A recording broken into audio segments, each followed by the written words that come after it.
22 سفر المظفر اور بات کریں گے صرف 5 منٹ کے مدرسے میں آج کے سبق پر۔ سب سے پہلے بات ہوگی آج کی حدیث کے بارے میں کہ میرے نبی صلی اللہ علیہ وآلہ وسلم نے فرمایا، انسان کا گناہ اس سے زیادہ کیا ہو سکتا ہے کہ جو کچھ سنے زبان سے بے تحاشا کہہ ڈالے، جو کچھ سنے بلا تصدیق کہہ ڈالے، بلا تصدیق آگے پہنچا دے۔ یہ انسان کا اس سے بڑھ کر اور کیا گناہ ہوگا۔ اور آج کا ادب کہ مسجد میں جانے کے بعد اگر مکروہ وقت نہیں ہے، جیسے فجر سے پہلے یا مغرب کی نماز سے پہلے کا وقت نہ ہو، اور اسی طرح سورج نکلنے کے بعد 10 منٹ گزرنے سے پہلے کا وقت اور عین سورج کے درمیان میں ہونے کا وقت جو زوال کا کہلاتا ہے وہ نہ ہو، تو سب سے پہلے مسجد میں داخل ہوتے ہی 2 رکعت تحت المسجد کی نیت سے پڑھنا چاہیے۔ یہ نماز مستحب ہے۔ اور بڑے گناہوں میں سے ایک گناہ یہ بھی ہے کہ کسی جاندار کی تصویر بنانا، تو موبائل کے کیمرے سے جو تصویریں کھینچی جاتی ہیں جاندار کی، اس کے بارے میں علماء کی رائے یہ بھی ہے کہ یہ شعائیں ہیں، خالی تصویر کے حکم میں نہیں آتا، اور کچھ علماء کی یہ رائے ہے کہ یہ تصویر کے حکم میں ہے، اس لیے موبائل سے بھی تصویر نہ کھینچی جائے۔ اور اگر سوشل میڈیا کے اس دور میں ہم دیکھیں تو جتنی تصاویر کھینچی جاتی ہیں وہ گوگل پہ جا کر سیو ہو جاتی ہیں، آئی کلاؤڈ میں جا کر سیو ہو جاتی ہیں، اور پھر گوگل اور آئی کلاؤڈ کے خودی تنظیموں کے ہاتھوں میں یہ ہماری تصویریں چلی جاتی ہیں، اور اس کے ساتھ کیا کیا کچھ ہو سکتا ہے اے آئی آپ کو دکھا رہا ہے آج کل کہ اے آئی کے ذریعے سے کیا کچھ نہیں ہو رہا۔ اس لیے بہتر یہی ہے کہ تصویر موبائل سے بھی نہ کھینچی جائے۔ اور گناہ کا جو نقصان ہوگا وہ تو ہے ہی ہے کہ دنیا میں اس کے اثرات آنے شروع ہو جائیں گے کہ نعمتیں چھن جاتی ہیں، بلاؤں اور مصیبتوں کا ہجوم ہوتا ہے۔ آج ہم دیکھتے ہیں کہ 1 سیکنڈ میں اللہ کا قہر کیسے نازل ہوتا ہے، منٹوں میں، سیکنڈوں کے 1000ویں حصے میں پوری کی پوری بستیاں تباہ ہو رہی ہیں۔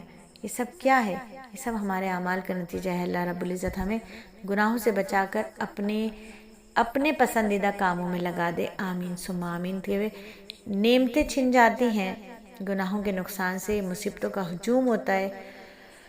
گناہگار جو بڑے عیش میں نظر آ رہے ہوتے ہیں نا بظاہر، کہ اللہ تعالیٰ کی طرف سے ان کو ڈھیل ہوتی ہے، ایسا شخص اور بھی زیادہ خطرہ ہے، کیونکہ جب یہ پکڑ میں آئیں گے تو دنیا اور آخرت میں اکٹھی سزا ان کو مل جائے گی، اور نیکیوں کے جو فائدے ہمیں دنیا میں ہی ملنے لگتے ہیں۔ ایمان کی برکت سے تھوڑے کھانے میں آسودگی آ جاتی ہے۔ ایک شخص کھانا بہت کھایا کرتا تھا، پھر وہ مسلمان ہو گیا تو کھانا تھوڑا کھانے لگا۔ رسول اللہ صلی اللہ علیہ وآلہ وسلم نے فرمایا، مومن 1 آنت میں کھاتا ہے اور کافر 7 آنت میں کھاتا ہے۔ اور والدین کی نافرمانی کا بہت وبال ہے۔ بہرحال دیکھیں، والدین کی اطاعت تو جو ہے وہ فرض ہے، واجب ہے۔ اگر والدین کسی کام کا حکم دے تو وہ کام کرنا اولاد کے ذمے شرعاً فرض ہو جاتا ہے، بالکل ایسے فرض ہو جاتا ہے جیسے نماز پڑھنا فرض ہے، بشرطے ماں باپ جس کام کا حکم دے رہے ہیں وہ شرعاً جائز بھی ہو۔ تو ناجائز کام کا حکم دیں گے تو اس کے لیے یہ بات نہیں ہے۔ تو جائز کام ہو، گناہوں سے بچنے والا کام ہو، جیسے کوئی والدین اگر کہتے ہیں نماز چھوڑ دو، تو یہ نماز تو نہیں چھوڑی جا سکتی۔ ایسا نہیں ہے کہ والدین نے حکم دے دیا جی میں نماز نہیں پڑھوں گا یا پڑھوں گی، تو ایسا بالکل بھی نہیں ہے۔ وہ کام جو شرعاً جائز ہوں، والدین اس کا حکم دیں تو وہ کر لینے چاہیے، اور اگر وہ نہیں کریں گے تو نافرمانی ہوگی۔ لیکن وہ کام جو شریعت کی طرف سے اللہ نے ہم پر حکم دیا ہے انہیں کرنے کا، تو والدین کا حکم بھی ان کے آگے نہیں چلے گا۔ فرمایا کہ والدین کی نافرمانی کے بارے میں بزرگ فرماتے ہیں کہ اس کا وبال یہ ہوتا ہے کہ مرتے وقت کلمہ نصیب نہیں ہوتا۔ اور آج کی معلومات کہ حضرت عمر رضی اللہ تعالیٰ عنہ نے سب سے پہلا سرکاری واعظ حضرت عبید بن عمیر رحمہ اللہ کو سب سے پہلا سرکاری واعظ جو ہے وہ حضرت عبید بن عمیر رحمۃ اللہ علیہ کو مقرر فرمایا۔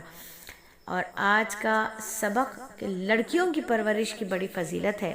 تو لڑکیوں کی پرورش کیسے کی جائے؟ ایسے کہ پینٹ شرٹ پہنا کے انہیں باہر نکالا جائے، ایسے کی جائے کہ انہیں شتر بے مہار بنا دیا جائے، ایسے کی جائے کہ باپ کے پیچھے بیٹھی ہوں بائک پر تو نظریں جھک جائیں ان کو دیکھ کر، ان کے لباس کو دیکھ کر۔ ایسی فضیلت نہیں ہے، ایسی تربیت پہ کوئی فضیلت نہیں ہے۔ اما عائشہ رضی اللہ تعالیٰ عنہ کی ایک حدیث ہے کہ جہاں صدقے کا بیان ہے وہاں لڑکیوں کی پرورش کی فضیلت بھی ہے، کہ لڑکیاں جو ہیں وہ ضعیف جنس ہیں، ان سے کما کر دینے کی امیدیں وابستہ نہیں ہوتی ہیں، اس لیے لڑکیاں بہت سے خاندانوں میں جو ہے وہ مظلوم اور مقہور کی طرح زندگی گزارتی ہیں، ان کے حقوق بھی پامال کر دیے جاتے ہیں۔ ان کے ساتھ جائز آئے گا کہ ان کے ساتھ حسن سلوک کیا جائے۔ نبی پاک صلی اللہ علیہ وآلہ وسلم نے لڑکیوں کی پیدائش کی خیر خبر رکھنے والے کو بشارت سنائی، ایسا شخص جہنم سے محفوظ رہے گا۔ بیٹیوں کی خدمت اس لیے جہنم سے بچانے کے لیے آڑ بن جائے گی، اب بیٹی اپنی ہو یا کسی دوسرے مسلمان کی یتیم بچی ہو، سب کی پرورش پر یہی فضیلت ہے۔ بہت سی عورتیں سوتیلی بچیوں پر ظلم کرتی ہیں، بہت سے مرد بیوہ لڑکی یا غیر شادی شدہ لڑکی سے گھبرا جاتے ہیں جس کا نکاح ہونے میں کوئی دیر ہو رہی ہے کسی وجہ سے۔ بعض مرد نئی بیوی کی وجہ سے پہلی بیوی کی اولاد پر ظلم کرتے ہیں، تو ایسے لوگوں کو حدیث سے لازم سبق حاصل کرنا چاہیے۔ حضرت سراقہ بن مالک رضی اللہ تعالیٰ عنہ کی روایت ہے کہ نبی پاک صلی اللہ علیہ وآلہ وسلم نے فرمایا، تمہیں افضل ترین صدقہ نہ بتا دوں؟ پھر خود ہی جواب دیا کہ افضل ترین صدقہ یہ ہے کہ تم اپنی لڑکی پر خرچ کرو جو طلاق کی وجہ سے یا بیوہ ہو کر تمہارے پاس تمہارے گھر آ گئی ہو، اور تمہارے علاوہ اس کا کوئی کمانے والا نہ ہو۔ آپ صلی اللہ علیہ وآلہ وسلم نے ارشاد فرمایا کہ جس نے 3 لڑکیوں یا 3 بہنوں کے اخراجات برداشت کیے، ان کو ادب سکھایا، رحم شفقت کا معاملہ کیا، یہاں تک کہ وہ اس خرچ سے بے نیاز ہو گئیں، تو اللہ تعالیٰ اس کے لیے جنت واجب فرما دیں گے۔ ایک شخص نے عرض کیا، یا رسول اللہ، اگر 2 لڑکیاں یا 2 بہنیں ہوں جن کی پرورش کی ہو تو اس کے بارے میں کیا حکم ہے؟ فرمایا اس کے لیے بھی یہی فضیلت ہے۔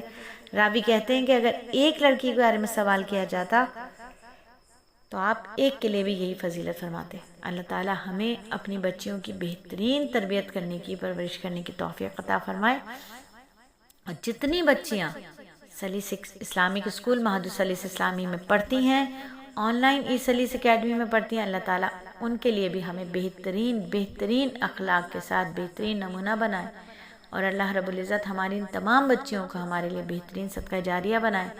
اللہ رب العزت میری بیٹیوں کو، تمام بیٹیوں کو خوش رکھے، آباد رکھے، شاد رکھے، آمین ثم آمین۔